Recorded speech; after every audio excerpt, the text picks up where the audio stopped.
Smart দিদি নন্দিনীকে কে না চেনেন? কলকাতার বুকে পাইস হোটেলের মালিক তিনি। সুন্দরী, স্মার্ট এই নন্দিনীকে নিয়ে প্রথম থেকেই সাধারণের মধ্যে উন্মাদনার শেষ নেই। জিন্স শার্ট, ধোপদুরস্ত পোশাকে তাঁর খাবার দেওয়া নিয়ে সামাজিক মাধ্যমে শত ভিডিও। এবার সেই নন্দিনীই কেঁদে ফেললেন হাউ হাউ করে। শুধু কি তাই, রেগে গিয়ে তেড়েও এলেন। কারণ তাঁর দাবি, এক ছোট্ট ভুলে তাঁর সঙ্গে যা ঘটেছে তাতে রীতিমতো অপদস্থ হতে হচ্ছে তাঁকে। নন্দিনীর ভাতের হোটেলে প্রায়শই নানা ইউটিউবাররা গিয়ে থাকেন ভিডিও বানানোর উদ্দেশ্য নিয়ে। নিজের দোকানে একজনের সঙ্গে নিজের নম্বর শেয়ার করছিলেন নন্দিনী। সেই সময় এক ইউটিউবারের ভিডিও অন ছিল। নন্দিনীর নম্বরটি বলার সময় তা রেকর্ড হয়ে যায়। খেয়াল করেননি নন্দিনী। পরে জানতে পারায় তিনি ভেবেছিলেন এডিট করার সময় তা বাদ দিয়ে দেওয়া হবে। কিন্তু না, বাস্তবে তা হয়নি।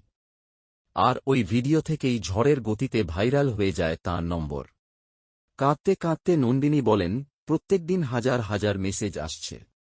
অচেনা ফোন নম্বর থেকে ফোন আসছে, ধরছি। বলছে, তোমার খাবারের রেট কি? সেটাও জানাচ্ছি। এরপর জানতে চাইছে, দিদি তোমার রেট কি? দিদি বলে রেট জানতে চাইছে। এই কথা বলতে বলতেই কান্নায় ভেঙে পড়তে দেখা যায় তাঁকে। তিনি সাফ জানান, এই ধরনের জনপ্রিয়তা তিনি চাননি। এই প্রথম নয়, অতীতে নন্দিনীর নামে উঠেছে একগুচ্ছ অভিযোগ। অনেকেই দাবি করেছেন তিনি নাকি বেজায় অহংকারী।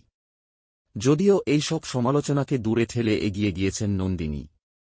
সম্প্রতি অভিনয় জগতেও পা রেখেছেন তিনি।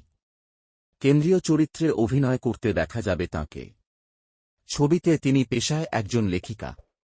তাঁর হাতের মাছভাত আগেই চেখে দেখেছে দর্শক। সিনেমার পর্দায় তিনি কতটা ছাপ রাখতে পারেন, এখন সেটাই দেখার।